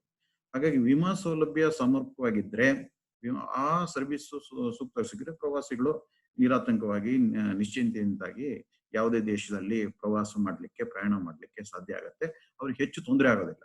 ಹಾಗಾಗಿ ಏನಾದ್ರೂ ಅನಾಹುತ ಆದ್ರೆ ಅಥವಾ ಏನು ಅಲ್ಲಿ ವಿಪತ್ತಾಯ್ತು, ದರೋಡೆ ಆಯ್ತು, ಅಥವಾ ಇನ್ಯಾವುದೇ ರೀತಿಯಾಗಿ ಕಳ್ಕೊಂಡ, ಸೊ ಇಂಥದ್ದಾದಾಗ ಇನ್ಸೂರೆನ್ಸ್ ಕಂಪನಿಗಳು ಆಗದ ನಷ್ಟವನ್ನ ಭರ್ತಿ ಮಾಡ್ಕೊಡ್ಲಿಕ್ಕೆ ಸಾಧ್ಯ ಆಗುವಂತಹ ಸೆಕ್ಯೂರ್ಡ್ ಆದಂತ ಒಂದು ಇನ್ಶೂರ್ ಮಾಡಿದ್ರೆ, ವಿಮಾ ಸೌಲಭ್ಯ ಸಿಕ್ಕಿದ್ರೆ, ಅವಾಗ ಅವನ ಪ್ರವಾಸಿಗನ ಪ್ರವಾಸ ಪ್ರಯಾಸಕರವಾಗಿರೋದಿಲ್ಲ. ಸೊ ಹಾಗಾಗಿ ಅದು ಕೂಡ ಬಹಳ ಮುಖ್ಯವಾದಂತದ್ದು. ಐದನೇದಾಗಿ ಏನಂದ್ರೆ ಮಾರ್ಕೆಟಿಂಗ್ ಸರ್ವಿಸ್. ಹಾಗೆ ಮಾರುಕಟ್ಟೆ ಸೌಲಭ್ಯನೂ ಕೂಡ ಬಹಳ ಮುಖ್ಯ. ಯಾಕಂದ್ರೆ ಒಬ್ಬ ಪ್ರವಾಸಿ ಬಂದಾಗ ಅವರು ಶಾಪಿಂಗ್ ಮಾಡೋದಕ್ಕೆ, ಅಂದ್ರೆ ಯಾವುದೇ ವಸ್ತುಗಳನ್ನ ಕೊಂಡ್ಕೊಳ್ಳಿಕ್ಕೆ ಇದ್ ಮಾಡ್ತಾರೆ. ಆಗ ನಾವು ಪ್ರವಾಸಿಗರು ಬಂದ ತಕ್ಷಣನೇ ಬೆಲೆ ಜಾಸ್ತಿ ಮಾಡಿ ಅಥವಾ ಇನ್ಯಾವುದೇ ರೀತಿಯ ನಕಲಿ ವಸ್ತುಗಳನ್ನ ಕೊಟ್ಟು ಅವರನ್ನ ಏಮರ್ಸಿದ್ರೆ ಅಥವಾ ಅವರನ್ನ ವಂಚನೆ ಮಾಡಿದ್ರೆ, ಆಗ ಪ್ರವಾಸಿಗರಿಗೆ ಅಥವಾ ಆ ದೇಶದ ಮೇಲೆ ಆ ಪ್ರವಾಸಕ್ಕೆ ಹೋಗುವ ಆಸಕ್ತಿ ಕಳ್ಕೊಳ್ಳಿಕ್ಕೆ ಕಾರಣ ಆಗುತ್ತೆ. ಹಾಗಾಗಿ ಅವರಿಗೆ ಸರಿಯಾದಂತ ಮಾರ್ಕೆಟ್ ಅನ್ನು ಅಲ್ಲಿ ಅದು ವಿಧಾನ ಬಹಳ ಮುಖ್ಯವಾಗಿ ಏನಂದ್ರೆ ಏರ್ಪೋರ್ಟ್ ಅಲ್ಲಿ ಇರ್ಬೋದು, ಅಥವಾ ಅವ್ರ ತಂಗಿರುವಂತ ಹೋಟೆಲ್ಗಳಾಗಿರ್ಬೋದು, ಅಥವಾ ಪ್ರವಾಸ ಮಾಡ್ತಿರುವಂತಹ ಸ್ಥಳದಲ್ಲಾಗಿರ್ಬೋದು, ಅಲ್ಲಿ ಸಮರ್ಪಕವಾದಂತ ಮಾರುಕಟ್ಟೆ ವ್ಯವಸ್ಥೆಯನ್ನು ಅವ್ರಿಗೆ ಒದಗಿಸ್ಕೊಡ್ಬೇಕು. ಮತ್ತು ಎಲ್ಲಾ ಕಡೆ ಕೂಡ ನಿಖರವಾದ ಬೆಲೆಯಲ್ಲಿ ಒದಗಿಸ್ಕೊಡುವಂತೆ ಕೊಡಬೇಕು. ಗುಣಮಟ್ಟದ ವಸ್ತುಗಳನ್ನ ಒದಗಿಸೋದಕ್ಕೆ ಇದು ಮಾಡಬೇಕು. ಹಾಗಾಗಿ ಈ ವಿಷಯದಲ್ಲೂ ಕೂಡ ಯಾವುದೇ ರೀತಿಯ ಪ್ರವಾಸಿಗಳಿಗೆ ವಂಚನೆ ಆಗದೇ ಇದ್ದ ಹಾಗೆ ಅವರಿಗೆ ನಿಖರವಾದ ಬೆಲೆಯಲ್ಲಿ ಉತ್ತಮ ಗುಣಮಟ್ಟದ ವಸ್ತುಗಳನ್ನ ಒದಗಿಸ್ಕೊಡುವಂತ ಒಂದು ಮಾರುಕಟ್ಟೆ ವ್ಯವಸ್ಥೆಯನ್ನ ಕೂಡ ಅವರಿಗೆ ರೂಪಿಸ್ಕೊಡ್ಬೇಕು. ಸೊ ಇದು ಕೂಡ ಬಹಳ ಮುಖ್ಯವಾದಂತಹ ಸರ್ವಿಸು. ಆರನೇದಾಗಿ ಏನು ಅಂದ್ರೆ ಅಮ್ಯೂಸ್ಮೆಂಟ್ ಸರ್ವಿಸು. ಯಾಕಂದ್ರೆ ಪ್ರವಾಸಿಗಳು ಸಾಮಾನ್ಯವಾಗಿ ಬರೋದೇ ಏನಕ್ಕೆ ಅಂತ ಹೇಳಿದ್ರೆ, ತಮ್ಮ ಬದುಕಿನ ಜಂಜಾಟದ ಸಂಕಟವನ್ನ, ದುಃಖವನ್ನ ಕಳೆದು ರಿಲ್ಯಾಕ್ಸ್ ಮಾಡ್ಕೊಂಡು ರೀಚಾರ್ಜ್ ಆಗೋದಕ್ಕೆ ಬಂದಿರ್ತಾರೆ. ಹಾಗಾಗಿ ಅವರಿಗೆ ಪುನಶ್ಚೇತನ ಕೊಡೋದಕ್ಕೆ, ಅವರ ಉತ್ಸಾಹವನ್ನ ಹೆಚ್ಚು ಮಾಡೋದಕ್ಕೆ ಅವರಿಗೆ ಮನರಂಜನೆ ಸೌಲಭ್ಯನೂ ಕೂಡ ಒದಗಿಸ್ಕೊಡ್ಬೇಕಾಗಿರೋದು, ಸೇವೆ ಒದಗಿಸ್ಕೊಡೋದು ಬಹಳ ಮುಖ್ಯ. ಹಾಗಾಗಿ ಅವ್ರು ತಂಗಿರೋ ಹೋಟ್ಲಲ್ಲಿ ಟೆರಸ್ ಮೇಲೆ ಮ್ಯೂಸಿಕ್ ಲೈಟ್ ಅರೇಂಜ್ಮೆಂಟ್ ಮಾಡ್ಕೊಡೋದಾಗಿರ್ಬೋದು, ಅಥವಾ ನೃತ್ಯದ ಕಾರ್ಯಕ್ರಮ ಆಗಿರ್ಬೋದು, ಸಂಗೀತದ ಕಾರ್ಯಕ್ರಮ ಆಗಿರ್ಬೋದು, ಅಥವಾ ಯಕ್ಷಗಾನ, ಇನ್ಯಾವುದೇ ಫೋಕ್ ಇದಾಗಿರ್ಬೋದು, ಅಥವಾ ಹಾಡಿನ ಕಾರ್ಯಕ್ರಮವನ್ನ ಗೋಷ್ಠಿಯನ್ನ ಮಾಡೋದಾಗಿರ್ಬೋದು. ಇವೆಲ್ಲದರ ಮೂಲಕ ಏನು ಅಂದ್ರೆ, ಅಥವಾ ಸ್ಥಳೀಯ ಕಲೆಗಳನ್ನ ಪ್ರದರ್ಶನ ಮಾಡೋದಾಗಿರ್ಬೋದು, ಅದು ಸಾಕಷ್ಟು ರೀತಿಯಾಗಿ ಅವರಿಗೆ ಅಮ್ಯೂಸ್ಮೆಂಟ್ ಕೊಡೋದಕ್ಕೆ, ಅಂದ್ರೆ ಅವರಿಗೆ ಮನೋರಂಜನೆ ಕೊಡೋದಕ್ಕೆ ಅವಕಾಶಗಳಿದಾವೆ. ಹಾಗಾಗಿ ಇದಕ್ಕೆ ಕೂಡ ಈ ಸೇವೆನೂ ಕೂಡ ಎಷ್ಟು ಚೆನ್ನಾಗಿ ಮಾಡ್ತೀವೋ ಅದ್ರ ಮೂಲಕ ನಮ್ಮ ಸಾಂಸ್ಕೃತಿಕ ಪರಂಪರೆಯ ಭವ್ಯತೆಯನ್ನ ಪ್ರದರ್ಶನ ಮಾಡ್ದಂಗೂ ಆಗತ್ತೆ, ಮತ್ತು ಬಂದವರಿಗೆ ಪುಳಕ ಮಾಡ್ಲಿಕ್ಕೂ ಅವಕಾಶ ಕೊಡ್ಲಿಕ್ಕೆ ಸಾಧ್ಯ ಆಗತ್ತೆ. ಹಾಗಾಗಿ ಅಮ್ಯೂಸ್ಮೆಂಟ್ ಸರ್ವಿಸ್ ಕೂಡ ಬಹಳ ಮುಖ್ಯವಾದಂತ ಸಪೋರ್ಟಿವ್ ಸರ್ವಿಸ್. ಏಳನೇದಾಗಿ ಹೆಲ್ತ್ ಸರ್ವಿಸ್. ಇದು ಬಹಳ ಮುಖ್ಯ. ಯಾಕೆಂತ ಹೇಳಿದ್ರೆ 2018ರಲ್ಲಿ WHO ಎಚ್ಚರಿಕೆ ಕೊಟ್ಟಿತ್ತು ಅಭಿವೃದ್ಧಿಶೀಲ ರಾಷ್ಟ್ರಗಳಿಗೆ. ಯಾಕೆಂತ ಹೇಳಿದ್ರೆ, ಯಾವ್ದಾದ್ರು ಒಂದು ಪೆಂಡಮಿಕ್ ಆಗೋ ಎಪಿಡೆಮಿಕ್ ಡಿಸೀಸ್ ಬಂದ್ರೆ ಅದನ್ನು ಸಮರ್ಥವಾಗಿ ಎದುರಿಸಬೇಕಾಗುವಂತಹ ಮೆಡಿಕಲ್ ಫೆಸಿಲಿಟೀಸ್ ಈ ರಾಷ್ಟ್ರಗಳಲ್ಲಿ ಇಲ್ಲ. ಹಾಗಾಗಿ ಆ ರಾಷ್ಟ್ರಗಳು ಅದನ್ನು ಹೇಗೆ ಎದುರಿಸ್ತವೆ ಅನ್ನೋದು ನಿಜಕ್ಕೂ ಶೋಚನೀಯ ಅನ್ನುವಂತ ಅಭಿಪ್ರಾಯ ಕೊಟ್ಟಿದೆ. ಹಾಗಾಗಿ ಭಾರತ ಇವತ್ತು ಪೆಂಡಮಿಕ್ ಈ ಡಿಸೀಸ್ ಅನ್ನು ಎದುರಿಸಬೇಕಾಗಿರೋ ಅಷ್ಟು ಸ್ಟ್ರಾಂಗ್ ಆಗಿ ನಮ್ಮಲ್ಲಿ ಮೆಡಿಕಲ್ ಫೆಸಿಲಿಟೀಸ್ ಮತ್ತು ಮೆಡಿಕಲ್ ಸಿಸ್ಟಮ್ ಅಡ್ವಾನ್ಸ್ ಆಗಿಲ್ಲ. ಸೊ ಹಾಗಾಗಿ ಹೆಲ್ತ್ ಸರ್ವಿಸ್ ಕೂಡ ಬಹಳ ಮುಖ್ಯ. ಪ್ರವಾಸಿ ಯಾರು ಬರ್ತಾರೆ ಅಂತ ಹೇಳಿದಾಗ ಏನು ಅಂತ ಹೇಳಿದ್ರೆ, ಅವರಿಗೆ ಸಾಂದರ್ಭಿಕವಾಗಿ ಯಾವುದೇ ಸನ್ನಿವೇಶದಲ್ಲಿ ಅವ್ರಿಗೆ ಆಕ್ಸಿಡೆಂಟ್ ಆಗ್ಬೋದು, ಅಥವಾ ಅವ್ರಿಗೆ ಯಾವುದೇ ಎಪಿಡೆಮಿಕ್ ಡಿಸೀಸ್ ಅಂಟ್ಕೊಳ್ಬಹುದು, ಇನ್ನಿತರ ಅವರ ಕ್ರೋನಿಕ್ ಡಿಸೀಸ್ ಏನಿರ್ಬೋದು, ಅವರಿಗೆ ತಕ್ಷಣವಾಗಿ ಅದು ವೆಂಟಿಲೇಟರ್ ಸೌಲಭ್ಯ ಆಗಿರ್ಬೋದು, ಚಿಕಿತ್ಸೆ ಆಗಿರ್ಬೋದು, ಆಪರೇಷನ್ ಆಗಿರ್ಬೋದು, ಯಾವುದೇ ಇರಬಹುದು, ಅವರಿಗೆ ಸಮರ್ಪಕವಾಗಿ ಸರ್ವಿಸ್ ಸಿಗುವಂತೆ ನೋಡ್ಕೊಳ್ಬೇಕಾಗಿರೋದು ಪ್ರತಿಯೊಂದು ರಾಜ್ಯ ಸರ್ಕಾರದ ಮತ್ತು ಕೇಂದ್ರ ಸರ್ಕಾರದ ಹೊಣೆ ಆಗಿರುತ್ತೆ. ಹಾಗಾಗಿ ಹೆಲ್ತ್ ಸರ್ವಿಸ್ ಕೂಡ ಪ್ರಾಪರ್ ಟೈಮ್ ಅಲ್ಲಿ ಪ್ರೊವೈಡ್ ಮಾಡೋದು, ಅದು ಸರಿಯಾದ ಸ್ಥಿತಿಯಲ್ಲಿ ಅವರಿಗೆ ಸಿಗುವಂತೆ ನೋಡ್ಕೊಳ್ಳೋದು, ಔಷಧಿಯ ಕೊರತೆ ಆಗದಿದ್ದ ನೋಡ್ಕೊಳ್ಳೋದು, ಚಿಕಿತ್ಸೆಯ ತೊಂದರೆ ಆಗದಿದ್ದ ನೋಡ್ಕೊಳ್ಳೋದು, ಇವೆಲ್ಲೂ ಕೂಡ ಬಹಳ ಮುಖ್ಯವಾದಂತ ಸರ್ವಿಸ್ ಇದು. ಹಾಗಾಗಿ ಹೆಲ್ತ್ ಸರ್ವಿಸ್ ಕೂಡ ಬಹಳ ಮುಖ್ಯವಾದಂತಹ ಒಂದು ಸರ್ವಿಸ್. ಯಾಕೆಂದ್ರೆ ಸಾಮಾನ್ಯವಾಗಿ ಪ್ರವಾಸ ಹೋಗೋದೇ ನಿವೃತ್ತಿ ಜೀವನದ ನಂತರ. ಹಾಗಾಗಿ ಅವರಿಗೆ ಆರೋಗ್ಯದ ಸಮಸ್ಯೆಗಳು ಸಾಕಷ್ಟು ಇರ್ತವೆ. ಹಾಗಾಗಿ ಅವರಿಗೆ ಸರಿಯಾದಂತಹ ಚಿಕಿತ್ಸೆಯನ್ನ ಸಕಾಲದಲ್ಲಿ ಸಿಗುವಂತೆ ನೋಡ್ಕೊಳ್ಬೇಕಾದಂತಹ ಸರ್ವಿಸ್ ಕೊಡೋದು ಕೂಡ ಬಹಳ ಮುಖ್ಯ. ಸೊ ಹಾಗಾಗಿ ಹೆಲ್ತ್ ಸರ್ವಿಸ್ ಕೂಡ ವೆರಿ ಇಂಪಾರ್ಟೆಂಟ್. ನೆಕ್ಸ್ಟ್ 8ನೇದಾಗಿ ಮೋಟೆಲ್ಸ್. ಮೋಟೆಲ್ಸ್ ಅಂತ ಹೇಳಿದ್ರೆ ಮೋಟರಿಸ್ಟ್ಗಳಿಗೆ ಹೋಟೆಲ್ ಸೌಲಭ್ಯ ಕೊಡೋದು ಅದು. ಸೊ ಮೋಟೆಲ್ಸ್ ಅನ್ನೋದು ಈಗ ಸೌತ್ ಇಂಡಿಯಾದಲ್ಲಿ ಅದರ ಸೇವೆ ಕಂಡು ಬರೋದಿಲ್ಲ, ಆದ್ರೆ ನಾರ್ತ್ ಇಂಡಿಯಾದಲ್ಲಿ ಮತ್ತು ಬೇರೆ ರಾಷ್ಟ್ರಗಳಲ್ಲಿ ಇದೆ. ಸೊ ಮೋಟೆಲ್ಸ್ ಏನಂದ್ರೆ ಮೋಟರಿಸ್ಟ್ಗಳು ಅಂತ ಹೇಳಿದ್ರೆ ಮೋಟಾರ್ ವೆಹಿಕಲ್ಗಳಲ್ಲಿ, ವಾಹನಗಳಲ್ಲಿ, ಬಸ್ಸು, ಕಾರುಗಳಲ್ಲಿ ಬರುವಂತವರಿಗೆ ಮಾರ್ಗದ ಬದಿಯಲ್ಲಿ, ರಸ್ತೆ ಹೆದ್ದಾರಿಗಳ ಬದಿಯಲ್ಲಿ ಅಲ್ಲಿ ಹೋಟೆಲ್ಗಳಿರ್ತವೆ. ಆ ಹೋಟೆಲ್ ಏನಂದ್ರೆ ಮೋಟರ್ಗಳಿಗೆ ಪಾರ್ಕಿಂಗ್ ವ್ಯವಸ್ಥೆ ಕೊಡೋದು, ಶೌಚಾಲಯದ ವ್ಯವಸ್ಥೆ ಕೊಡೋದು, ಉಪಹಾರದ ವ್ಯವಸ್ಥೆ ಕೊಡೋದು ಮತ್ತು ಅಲ್ಲಿ ಅವರಿಗೆ ವಸತಿ ಸೌಲಭ್ಯ ಕೊಡೋದು. ಅಲ್ಲಿ ಅವರ್ ಬೇಸ್ಡ್ ಸರ್ವಿಸ್ ಇರುತ್ತೆ. 1 ಗಂಟೆ ಅವನು ಇದ್ದು ರೆಸ್ಟ್ ತಗೊಂಡು ರಾಜ ಹೋಗೋದು. ಬೇರೆ ಹೋಟೆಲ್ಗೆ ಏನು ಅಂತ ಹೇಳಿದ್ರೆ ಹೋಟೆಲ್ ಅಲ್ಲಿ ಒಂದ್ಸರಿ ಎಂಟ್ರಿ ಚೆಕ್ ಇನ್ ಆದ ಅಂತ ಹೇಳಿದ್ರೆ ಚೆಕ್ಔಟ್ 1 ಗಂಟೆಲಾಗ್ಲಿ, ಅರ್ಧ ಗಂಟೆ ಆಗ್ಲಿ, 1 ಡೇ ಕೊಡೋದು. ಇಲ್ಲಿ ಅವರ್ ಬೇಸ್ಡ್ ಸರ್ವಿಸ್ ಅನ್ನ ಕೊಡ್ತಾರೆ. ಅದನ್ನ ಮೋಟೆಲ್ಸ್ ಅಂತ ಹೇಳ್ತಾರೆ. ತಿರುಪತಿಯಲ್ಲಿ ಸಾಮಾನ್ಯವಾಗಿ ಇದೆ ಇದು, ಆದ್ರೆ ಅದನ್ನ ಹೋಟೆಲ್ ಅಂತಾನೆ ಕರೀತಾರೆ, ಮೋಟೆಲ್ಸ್ ಅಂತ ಕರೀತಾರೆ. ಆದ್ರ ಸ್ವರೂಪ ಅದು ಮೋಟೆಲ್ಸ್ ಸ್ವರೂಪ ಅದು. ಸೊ ಹಾಗೆ ಮೋಟೆಲ್ಸ್ ಗಳ ಸರ್ವಿಸ್ ಕೂಡ ಬಹಳ ಮುಖ್ಯ. ಇದರ ಸೇವೆಯನ್ನು ಕೂಡ ಸಮರ್ಪಕವಾಗಿ ಒದಗಿಸ್ಕೊಡುವಂತ ಹೆಚ್ಚಿನ ಪ್ರಮಾಣದ ಒದಗಿಸ್ಲಿಕ್ಕೆ ಹೋದ್ರೆ ಅದು ಕೂಡ ಒಂದು ಒಳ್ಳೆ ಸೇವೆ ಆಗುತ್ತೆ. ಇನ್ನು ಹೈವೇಸ್ ಬೋರ್ಡ್ಸ್ ಅಂದ್ರೆ ಹೆದ್ದಾರಿಗಳಲ್ಲಿ ಸೂಚನಾ ಫಲಕ. ಸೊ ಇದು ಪ್ರವಾಸೋದ್ಯಮದ ಬೆಳವಣಿಗೆಯಲ್ಲಿ ಬಹಳ ಉತ್ತಮವಾದಂತ ಸೇವೆ ಅಂದ್ರೆ ಇದು. ಯಾಕೆ ಅಂತ ಹೇಳಿದ್ರೆ ಹೆದ್ದಾರಿಯಲ್ಲಿ ಸೂಚನಾ ಫಲಕ, ಇನ್ನು ತಮಿಳ್ನಾಡಿಗೆ ಹೋಗ್ಬಿಟ್ರೆ ಎಲ್ಲಿ ನೋಡಿದ್ರು ಇಂಗ್ಲಿಷ್ ನಾಮಫಲಕ ಸಿಗೋದಿಲ್ಲ. ತಮಿಳ್ ಗೊತ್ತಿಲ್ದಾಗಿದ್ರೆ ಅಲ್ಲಿ ನಿಮ್ಗೆ ನಿಮ್ ಮಾರ್ಗವನ್ನು ಹೇಗೆ ನಡ್ಕೊಂಡು ಹೋಗ್ಬೇಕು, ಯಾವ ಕಡೆ ಹೋಗ್ಬೇಕು ಅಂತ ಕಂಡುಹಿಡಿಯೋದಕ್ಕೆ ಕಷ್ಟ ಆಗುತ್ತೆ. ಹಾಗಾಗಿ ಪ್ರವಾಸೋದ್ಯಮ ಬೆಳೆಸಬೇಕು ಅನ್ನೋರು ಏನು ಅಂತ ಹೇಳಿದ್ರೆ ಸ್ವಲ್ಪ ಭಾಷಾಭಿಮಾನದ ಜೊತೆಗೆ ಅಂತಾರಾಷ್ಟ್ರೀಯ ಭಾಷೆಗಳ ಬಗ್ಗೆನೂ ಕೂಡ ನಮಗೆ ಒಲವು ಇರಬೇಕಾಗತ್ತೆ. ಯಾಕಂದ್ರೆ ಪ್ರವಾಸಿಗಳು ಅದೇ ಒಂದೇ ರಾಜ್ಯದವರು ಇರೋದಿಲ್ಲ. ಹಾಗಾಗಿ ಎಲ್ಲರಿಗೂ ಅರ್ಥ ಆಗುವಂತ ರೀತಿಯಲ್ಲಿ ಹೆದ್ದಾರಿಗೆ ಸೂಚನಾ ಫಲಕಗಳಿರ್ಬೇಕು. ಆ ಸೂಚನಾ ಫಲಕದಲ್ಲಿ ನಮ್ಗೆ ಅದು ಯಾವ ರಸ್ತೆ ಹೋಗುತ್ತೆ ಅಂತ ಇರ್ಬೇಕು, ಎಲ್ಲಿ ಇಂಧನ ಸಿಗುತ್ತೆ ಅನ್ನೋ ಮಾಹಿತಿ ಇರಬೇಕು, ಎಲ್ಲಿ ನಿಯರ್ ಬೈ ಹೋಟೆಲ್ಗಳಿದೆ ಅನ್ನೋ ಮಾಹಿತಿ ಇರಬೇಕು. ಎಲ್ಲ ರೀತಿಯ ನಮ್ಗೆ ಆ ಸೂಚನಾ ಫಲಕಗಳಲ್ಲೇ ನಮ್ಗೆ ಮಾಹಿತಿಗಳು ಸಿಗ್ಬೇಕು. ಸೊ ಆ ರೀತಿ ಹೆದ್ದಾರಿಯ ಸೂಚನಾ ಫಲಕಗಳು ಕೂಡ ಒಳ್ಳೆಯ ಸೇವನೆ. ಈಗ ನಾವು ಬೆಂಗಳೂರಿಗೆ ನಾವೇನಾದ್ರು ಹೋಗ್ಬೇಕು ಅಂತ ಹೇಳಿದ್ರೆ ಯಾವ ಏರಿಯಾಕ್ಕೆ ಹೋಗ್ಬೇಕಾದ್ರೂ ನಾವೇನಿಲ್ಲ, ಅಲ್ಲಿ ಸೈನ್ ಬೋರ್ಡ್ ನೋಡ್ಕೊಂಡೇ ನಾವು ಪ್ರಯಾಣ ಮಾಡ್ಕೋಬಹುದು. GPS ಹಾಕೋಬೇಕು ಅಂತೇನಿಲ್ಲ. ಸೊ ಅಷ್ಟರ ಮಟ್ಟಿಗೆ ಅದು ಸರ್ವಿಸ್ ಇದೆ. ಅದು ಇಡೀ ದೇಶಾದ್ಯಂತ ಮತ್ತು ಅಂತಾರಾಷ್ಟ್ರೀಯ ಮಟ್ಟದಲ್ಲೂ ಕೂಡ ಆ ರೀತಿಯ ಸೂಚನಾ ಫಲಕಗಳ ಸೇವೆನೂ ಕೂಡ ಅದು ಅತ್ಯುತ್ತಮ ಸೇವೆಯನ್ನು ಕೊಡೋದಕ್ಕೆ ಪ್ರಯತ್ನ ಪಟ್ರೆ ಅದು ಕೂಡ ಒಂದು ಉತ್ತಮ ಇದಾಗುತ್ತೆ. ಆಮೇಲೆ ರೋಡ್ ಸೈಡ್ ಪಾರ್ಕ್ಸ್ 10ನೇದಾಗಿ, ಅಂದ್ರೆ ಹೆದ್ದಾರಿಗಳ ಬದಿಯಲ್ಲಿ ಅಟ್ಲೀಸ್ಟ್ ಒಂದು 5 ಕಿಲೋಮೀಟರ್ಗೋ 10 ಕಿಲೋಮೀಟರ್ಗೋ ಒಳ್ಳೆ ಪಾರ್ಕ್ಗಳ ನಿರ್ಮಾಣ ಮಾಡಿದ್ರೆ, ಒಂದು ಉದ್ಯಾನವನಗಳ ನಿರ್ಮಾಣ ಮಾಡಿದ್ರೆ ಆ ಉದ್ಯಾನವನದಲ್ಲಿ ಒಂದು ಅರ್ಧ ಗಂಟೆ 10 ನಿಮಿಷ ಅವರಿಗೆ ವಿಶ್ರಾಂತಿ ತಗೊಳ್ಳಿಕ್ಕೆ ಸಾಧ್ಯ ಆದ್ರೆ, ಅಲ್ಲಿ ಶೌಚಾಲಯದ ವ್ಯವಸ್ಥೆ ಇದ್ರೆ, ಅಲ್ಲಿ ಸೈನ್ ಬೋರ್ಡ್ಗಳು ಇದ್ರೆ, ಇಲ್ಲಿ ಏನು ಹತ್ರದಲ್ಲಿ ಯಾವ್ಯಾವ ಪ್ರವಾಸಿ ತಾಣಗಳಿದ್ದಾವೆ ಅನ್ನೋದ್ರ ಬಗ್ಗೆ ಮಾಹಿತಿಗಳನ್ನು ಕೊಟ್ರೆ ಮತ್ತು ಅವರಿಗೆ ಒಂದು ರಿಜುವನೇಟ್ ಆಗೋದಕ್ಕೆ ಅವಕಾಶ ಆಗುವಂತ ಪಾರ್ಕ್ಗಳಿದ್ರೆ, ಆ ರೀತಿಯ ಹೆದ್ದಾರಿ ಈ ರೀತಿಯ ಸೌಲಭ್ಯಗಳಿಂದ ಯಾವುದೇ ಅಭಿವೃದ್ಧಿ ಪಡಿಸಿರ್ತಾರೋ ಆ ಹೆದ್ದಾರಿಗಳಲ್ಲಿ ಜನ ಸಂಚಾರ ಮಾಡೋದಕ್ಕೆ, ಪ್ರವಾಸಿಗಳು ಹೋಗೋದಕ್ಕೆ ಹೆಚ್ಚು ಇಷ್ಟಪಡ್ತಾರೆ. ಹಾಗಾಗಿ ಆ ರೋಡ್ ಸೈಡ್ ಪಾರ್ಕ್ಸ್ ಕೂಡ ಬಹಳ ಮುಖ್ಯವಾದಂತ ಒಂದು ಸಪೋರ್ಟಿವ್ ಸರ್ವಿಸ್. 11ನೇದಾಗಿ ಫ್ಯೂಯಲ್ ಸರ್ವಿಸ್. ಬಟ್ ಇತ್ತೀಚೆಗೆ ಅದು ಅಂತ ದೊಡ್ಡ ಸಮಸ್ಯೆ ಆಗ್ತಿಲ್ಲ ಕೆಲವು, ಆದ್ರೆ ಇನ್ನೂ ಕೂಡ ಆಫ್ರಿಕನ್ ಕಂಟ್ರಿಯಲ್ಲಿ ಕೆಲವು ದೇಶಗಳಲ್ಲಿ ಸಮಸ್ಯೆ ಇದೆ. ಏನು ಅಂತ ಹೇಳಿದ್ರೆ ಮೋಟರಿಸ್ಟ್ ಗಳಿಗೆ, ಕಾರ್ಗಳಾಗಲಿ ಬಸ್ಗಳಾಗಲಿ ಇನ್ಯಾವುದೇ ರೀತಿಯ ಮೋಟರ್ ವಾಹನಗಳಲ್ಲಿ ಹೋಗುವಂತ ಪ್ರವಾಸಿಗಳಿಗೆ ಎಷ್ಟು ಕಿಲೋಮೀಟರ್, ಯಾಕಂದ್ರೆ ಒಂದ್ ಕಡೆ ಒಂದೊಂದ್ಸರಿ ಈಗ ನಾವು ಗುಜರಾತ್ ಪ್ರವಾಸಕ್ಕೆ ಹೋದಂತ ಸಂದರ್ಭದಲ್ಲಿ 300 ರಿಂದ 350 ಕಿಲೋಮೀಟರ್ ಪ್ರವಾಸ ಮಾಡಿದ್ರೆ ಇನ್ನೊಂದು ಪ್ರವಾಸಿ ತಾಣ ಸಿಗುತ್ತೆ. ಹಾಗೆ ಅಲ್ಲಿಂದ ಅಲ್ಲಿವರೆಗೆ ಹೋಗುವವರೆಗೆ ಮಧ್ಯದಲ್ಲಿ ಕೆಲವು ಕಡೆಗೆ ಇಂಧನ ಪೆಟ್ರೋಲ್ ಬಂಕ್ಗಳು ಇರೋದಿಲ್ಲ, ಅಥವಾ ಗ್ಯಾಸ್ ವೆಹಿಕಲ್ ಇದ್ರೆ ಗ್ಯಾಸ್ ಇರೋದಿಲ್ಲ, ಕೆಲವು ಡೀಸೆಲ್ ಸಿಗೋದಿಲ್ಲ.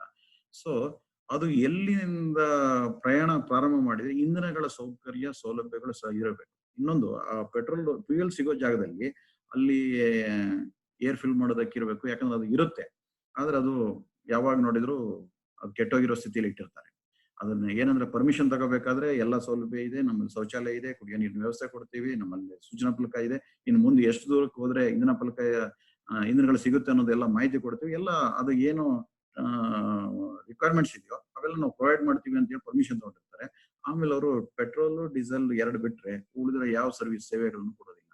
ಸೊ ಹಾಗಾಗಿ ಎಲ್ಲ ರೀತಿಯ ಸೇವೆಗಳನ್ನ ಕೊಡುವಂತೆ ನೋಡ್ಕೊಳ್ಬೇಕಾಗಿರೋದು ಆಡಳಿತದ ಮೇಲೆ ಒಂದು ಹೊಣೆಗಾರಿಕೆ. ಯಾಕಂದ್ರೆ ಒಂದು ಪ್ರವಾಸೋದ್ಯಮ ತಾಣ ಅಭಿವೃದ್ಧಿ ಪಡಿಸಬೇಕಾದ್ರೆ ಸಣ್ಣ ಸಣ್ಣ ವಿಷಯಗಳನ್ನು ಕೂಡ ಸೂಕ್ಷ್ಮವಾಗಿ ಗಮನಿಸಬೇಕು ಮತ್ತು ಅಲ್ಲೇನೆ ಗೊತ್ತಾಗತ್ತೆ ಅವರ ಸರ್ವಿಸ್ ಕೊಡೋ ಸಾಮರ್ಥ್ಯ ಏನು ಅಂತ ಹೇಳಿ. ಸೊ ಹಾಗೆ ಫ್ಯೂಯಲ್ ಸರ್ವಿಸ್ ಕೂಡ ಎಫೆಕ್ಟಿವ್ ಆಗಿರುವಂತ ಕಲಬೆರಕೆ ಆಗದಿರೋ ಫ್ಯೂಯಲ್ ಕೊಡ್ಬೇಕು. ಇವೆಲ್ಲದರೂ ಕೂಡ ಅಳತೆಯಲ್ಲಿ, ಮಾಪನದಲ್ಲಿ, ಇದರಲ್ಲಿ ಎಲ್ಲದೂ ಕೂಡ ಅಲ್ಲಿ ನಾವು ಉತ್ತಮ ಮಟ್ಟದ ಇಂಧನವನ್ನು ಪೂರೈಸುವುದು ಮತ್ತು ಸಮರ್ಪಕವಾದ ಸೇವೆಯನ್ನು ಕೊಡಿಸೋದು ಇದು ಕೂಡ ಬಹಳ ಮುಖ್ಯವಾದಂತ ಸೇವೆ. 12ನೇದಾಗಿ ಸೆಕ್ಯೂರಿಟಿ. ಸೊ ಪ್ರವಾಸಿಗಳಿಗೆ ಭದ್ರತೆ ಬಹಳ ಮುಖ್ಯ. ಹಾಗಾಗಿ ಪ್ರವಾಸಿಗಳು ಎಂತವ್ರು ಬರ್ತಾರೆ ಅಂತ ಹೇಳಲಿಕ್ಕೆ ಆಗೋದಿಲ್ಲ. ಜೊತೆಗೆ ಕೆಲವು ಕಡೆಗೆ ಹೆದ್ದಾರಿಗಳಲ್ಲಿ ದರೋಡೆ ಆಗತ್ತೆ, ಅಪಹರಣ ಆಗುತ್ತೆ, ಕೆಲವು ಕಡೆಗೆ ಅವ್ರನ್ನ ಕಿಡ್ನಾಪ್ ಮಾಡ್ತಾರೆ. ಸೊ ಇಂಥವೆಲ್ಲ ಆಗುವ ಸಂದರ್ಭದಲ್ಲಿ ಏನಂದ್ರೆ ಅವ್ರಿಗೆ ಸಮರ್ಪಕ ಸೇವೆ ಇದನ್ನ ಕೊಡೋದೇ ಇರ್ಬೇಕು. ಹಾಗೆ ನಾವು ಪೊಲೀಸ್ ವ್ಯವಸ್ಥೆ ಎಲ್ಲ ಕಡೆ ಪೊಲೀಸ್ ಠಾಣೆಗಳನ್ನ ಇದು ಮಾಡ್ಬೇಕು. ಕೆಲವು ಕಡೆಯಲ್ಲಿ ಅರೆ ಮಿಲಿಟರಿ ಪಡೆಯನ್ನು ಬಳಸಬೇಕಾಗತ್ತೆ, ಬಾರ್ಡರ್ ಸೆಕ್ಯೂರಿಟಿ ಫೋರ್ಸ್ ಅನ್ನು ಬಳಸಬೇಕಾಗತ್ತೆ, ಪ್ಯಾರಾಮಿಲಿಟರಿ ಫೋರ್ಸ್ ಅನ್ನು ಬಳಸಬೇಕಾಗತ್ತೆ, ಕೆಲವು ಕಡೆಗೆ ಇಂಟೆಲಿಜೆನ್ಸ್ ಬ್ಯೂರೋ IB ಅನ್ನು ಬಳಸಬೇಕಾಗತ್ತೆ, ಕೆಲವು ಕಡೆಗೆ CBI ಅನ್ನು ಬಳಸಬೇಕಾಗತ್ತೆ, Central Bureau of Investigation. So ಇವೆಲ್ಲ ವ್ಯವಸ್ಥೆನ ಬಳಸ್ಕೊಂಡು ಪ್ರವಾಸಿಗಳ ಜೀವಕ್ಕೆ, ಆಸ್ತಿಗೆ, ಅವರ ಮಾನಕ್ಕೆ ಯಾವುದೇ ತೊಂದರೆ ಆಗದೇ ಇದಂತೆ ಅತ್ಯಂತ ದಕ್ಷವಾದಂತ ಭದ್ರತೆಯನ್ನು ಒದಗಿಸ್ಕೊಡೋದಕ್ಕೆ ಯಾವ ದೇಶ ಯಶಸ್ವಿ ಆಗತ್ತೋ ಅಲ್ಲಿ ಪ್ರವಾಸೋದ್ಯಮ ಬೆಳೆಯುತ್ತೆ. ಸೊ ನಾವೀಗ ಸಿಂಗಾಪುರಕ್ಕೆ ನಮ್ಮ ತರಗತಿಯ ವಿದ್ಯಾರ್ಥಿಗಳು ಯಾರು ಹೋಗ್ತಾರೆ ಅಂತ ಹೇಳಿದ್ರೆ ಆಯ್ತು ಹೋಗಿ ಬನ್ನಿ ಅಂತ ಹೇಳಿ ನಾವು ಕಳಿಸ್ಕೊಡ್ತೀವಿ. ಹಾಗೆ ನಾವು ಅದನ್ನೇ ಬಿಹಾರಿಗೆ ಹೋಗಿ ಬರ್ತೀನಿ, ಅಲ್ಲಿಗೆ ಹೋಗಿ ಬರ್ತೀನಿ ಅಂತ ಹೇಳಿದ್ರೆ ನಾವು ಅಷ್ಟು ಭರವಸೆ ಕೊಡೋಕ್ಕಾಗಲ್ಲ. ಯಾಕೆ ಅಂತ ಹೇಳಿದ್ರೆ ಅಷ್ಟು ಸುಲಭ ಇಲ್ಲ. ಭದ್ರತೆಯ ದೃಷ್ಟಿಯಿಂದ ಅಷ್ಟು ನಿರಾಳವಾಗಿ ಹೋಗಿ ಬರ್ಲಿಕ್ಕೆ ಆಗೋದಿಲ್ಲ. ಹಾಗಾಗಿ ಭದ್ರತೆ ಬಹಳ ಮುಖ್ಯ. ಹಾಗಾಗಿ ಭದ್ರತೆಯ ವಿಷಯದಲ್ಲೂ ಕೂಡ ನಾವು ಇನ್ನೂ ಹೆಚ್ಚು ಮುಂಜಾಗರೂಕತೆಯನ್ನ, ಎಚ್ಚರಿಕೆಯನ್ನ ಮತ್ತು ದಕ್ಷವಾದಂತ ಸೇವೆಯನ್ನು ಕೊಡೋದಕ್ಕೆ ಸಾಧ್ಯವಾದ್ರೆ ಪ್ರವಾಸೋದ್ಯಮಕ್ಕೆ ಅದೊಂದು ಒಳ್ಳೆಯ ಸೇವೆಯನ್ನ ಆಗುತ್ತೆ. ಆಮೇಲೆ ಪ್ರೀ ಡ್ಯೂಟಿ ಶಾಪ್ಸ್. ಸೊ ಇಲ್ಲಿ ಏನು ಅಂತ ಹೇಳಿದ್ರೆ ತೆರಿಗೆ ರಹಿತವಾದಂತ ಶಾಪ್ಗಳನ್ನ ತೆಗೆಯೋದು. ಉದಾಹರಣೆಗೆ ಯಾವುದೋ ಇದರೊಳಗಡೆಗೆ ಟ್ಯಾಕ್ಸ್ ಇಲ್ಲ. ಈಗ ದುಬೈನಲ್ಲಿ ಯಾಕೆ ಬಿಸ್ನೆಸ್ ಇಂಪ್ರೂವ್ ಆಗುತ್ತೆ ಅಥವಾ ಪ್ರವಾಸಿಗಳು ಯಾಕೆ ಜಾಸ್ತಿ ಹೋಗ್ತಾರೆ ಅಂತ ಹೇಳಿದ್ರೆ ಅಲ್ಲಿ ಡ್ಯೂಟಿ ಫ್ರೀ ಥಿಂಗ್ಸ್ಗಳು ಸಿಗುತ್ತೆ, ಜೊತೆ ಕ್ವಾಲಿಟಿ ಸಿಗುತ್ತೆ. ಈಗ ಕಾಸ್ಮೆಟಿಕ್ಸ್ ಎಲ್ಲ ದುಬೈಯಿಂದ ತರಿಸ್ತಾರೆ. ಯಾಕಂದ್ರೆ ಅಲ್ಲಿ ಏನಾದ್ರೂ ಅಡಲ್ಟ್ರೇಷನ್ ಮಾಡಿದ್ರೆ ಅಥವಾ ಕಲಬೆರಕೆ ಮಾಡಿದ್ರೆ ಅಥವಾ ಏನಾದ್ರೂ ಇದು ಮಾಡಿದ್ರೆ ಅವರು ಇದನ್ನೇ ಸೀಸ್ ಮಾಡ್ಬಿಡ್ತಾರೆ, ಕಠಿಣವಾದ ಶಿಕ್ಷೆ ಕೊಡ್ತಾರೆ, ಭಯ ಇದೆ. ಸೊ ಹಾಗಾಗಿ ಉತ್ತಮ ಗುಣಮಟ್ಟದ ಸರಕುಗಳು ಸಿಗುವಂತೆ ನೋಡ್ಕೋಬೇಕು ಮತ್ತು ಅದಕ್ಕೆ ಟ್ಯಾಕ್ಸ್ ಫ್ರೀ ಇರಬೇಕು. ಹಾಗಾಗಿ ತೆರಿಗೆ ರಹಿತ, ಶುಲ್ಕ ರಹಿತ, ತೆರಿಗೆ ರಹಿತವಾದಂತಹ ವ್ಯಾಪಾರದ ಮಳಿಗೆಯನ್ನ ಹೆಚ್ಚು ಹೆಚ್ಚು ತೆರೆಯೋದ್ರ ಮೂಲಕ ಪ್ರವಾಸಿಗಳಿಗೆ ಅತ್ಯುತ್ತಮವಾದ ಸೇವೆಯನ್ನು ದೊರಕಿಸ್ಕೊಡೋದಕ್ಕೆ ನಾವು ಪ್ರಯತ್ನ. ಎಲ್ಲದರಲ್ಲೂ ಲಾಭ ಬರಬೇಕು, ಎಲ್ಲದರಲ್ಲೂ ಒಂದೇ ಸಾರಿ ಇದಾಗಬೇಕು ಅಂತ ಹೇಳಿದ್ರೆ ಅಲ್ಲಿ ಪ್ರವಾಸಿಗಳು ಆಕರ್ಷಿಸೋಕ್ಕಾಗಲ್ಲ. ಕೆಲವು ಕ್ಷೇತ್ರಗಳಲ್ಲಿ ನಾವು ಅವರಿಗೆ ರಿಯಾಯಿತಿಗಳನ್ನ, ವಿನಾಯಿತಿಗಳನ್ನ ಕೊಟ್ಟು ಅವರನ್ನ ಸ್ವಾಗತಿಸಿದ್ರೆ ಆಗ ಪ್ರವಾಸಿ ತಾಣ ಅಭಿವೃದ್ಧಿ ಆಗತ್ತೆ. ಹಾಗಾಗಿ ಈ ರೀತಿಯ ಸೇವೆಗಳನ್ನು ಹೆಚ್ಚಿನ ಪ್ರಮಾಣದಲ್ಲಿ ಸಲ್ಲಿಸಬೇಕಾದಂತ ಅಗತ್ಯ ಇದೆ. 14ನೇದು ಪಬ್ಲಿಕ್ ಯೂಸ್ಫುಲ್ ಸರ್ವಿಸಸ್, ಅಂದ್ರೆ ಸಾರ್ವಜನಿಕರಿಗೆ ಉಪಯುಕ್ತವಾದಂತ ಸೇವೆ. ಏನು ಸಾರ್ವಜನಿಕರು ಉಪಯುಕ್ತವಾದ ಸೇವೆ ಅಂತ ಹೇಳಿದ್ರೆ ಉದಾಹರಣೆಗೆ ಯಾವ್ದೋ ಹೋಟೆಲ್ಗೆ ಬಂದಾಗ ಒಂದು ಕುಡಿಯೋ ನೀರನ್ನ ಸಮರ್ಪಕವಾಗಿ ಕೊಡ್ಬೇಕು. ಈಗ ಉದಾಹರಣೆಗೆ ಏನು ಅಂತಂದ್ರೆ ಒಂದು ಘಟನೆ ನನಗೆ ಜ್ಞಾಪಕ ಬಂತು. ವಿವೇಕ್ ಒಬೆರಾಯ್, ಇದು ಒಬೆರಾಯ್ ಹೋಟೆಲ್ಸ್ ಗ್ರೂಪ್ಸ್, ಅದರ ಓನರು ಒಂದ್ ಕಡೆ ಕುತ್ಕೊಂಡಿರ್ತಾನೆ. ಯಾರೊಬ್ಬ ಪ್ರವಾಸಿ ಬಂದು ರೂಮ್ ಬುಕ್ ಮಾಡ್ಲಿಕ್ಕೆ ರಿಸೆಪ್ಷನಿಸ್ಟ್ ಹತ್ರ ಚರ್ಚೆ ಮಾಡ್ತಿರ್ತಾನೆ. ಅವಾಗ ಅವನು ಕೆಮ್ತಾನೆ, ಅವನಿಗೊಂದು ಗ್ಲಾಸ್ ನೀರ್ ಕೇಳ್ತಾನೆ. ಅವನು ಆಯ್ತು ಕೊಡ್ತೀನಿ ಅಂತ ಹೇಳ್ತಾನೆ. ಅವನ ಪ್ರೊಸೀಜರ್, ಅವನ ಪ್ರೋಸೆಸ್ ಮಾಡ್ತಾ ಇರ್ತಾನೆ. ಎಲ್ಲ ಮುಗಿಸ್ತಾ ಹಿಂದ್ಗಡೆ ನೋಡ್ತಾನೆ, ಒಬ್ಬ ಕುಳ್ಳಿಗಿರೋ ವ್ಯಕ್ತಿ ಬಂದು ಅವ್ರಿಗೆ ನೀರ್ ಕೊಡ್ತಾನೆ.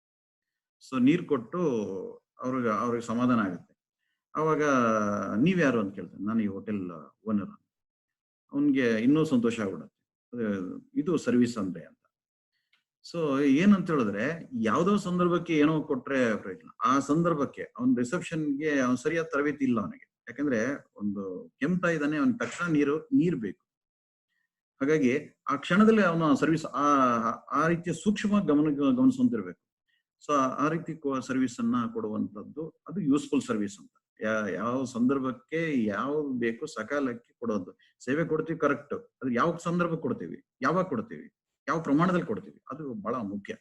ಹಾಗಾಗಿ ಕುಡಿಯೋ ನೀರಾಗಿರ್ಬೋದು, ಶೌಚಾಲಯ ಆಗಿರ್ಬೋದು, ಅಥವಾ ವೆಹಿಕಲ್ ಹೋಗ್ಬೇಕಾದ್ರೆ ಅದಕ್ಕೆ ಏರ್ ಫಿಲ್ ಮಾಡೋದಾಗಿರ್ಬೋದು, ಅಥವಾ ಇನ್ನಿತರ ಯಾವುದೇ ರೀತಿಯ ಸಾರ್ವಜನಿಕ ಉಪಯೋಗ, ಪಾರ್ಕ್ ಆಗಿರ್ಬೋದು ಅಥವಾ ಇನ್ನು ಮನೋರಂಜನೆ ಆಗಿರ್ಬೋದು, ಈ ರೀತಿಯ ಸಾರ್ವಜನಿಕವಾಗಿ ಉಪಯುಕ್ತವಾದಂತಹ ತ್ಯಾಜ್ಯ ವಿಲೇವಾರಿ ವ್ಯವಸ್ಥೆ ಇರ್ಬೋದು, ಒಳಚರಂಡಿ ವ್ಯವಸ್ಥೆ ಇರ್ಬೋದು, ಇವೆಲ್ಲ ಸಾರ್ವಜನಿಕ ಉಪಯುಕ್ತವಾದ ಸೇವೆ ಇದು. ತಂಗುದಾಣ ಇರ್ಬೋದು.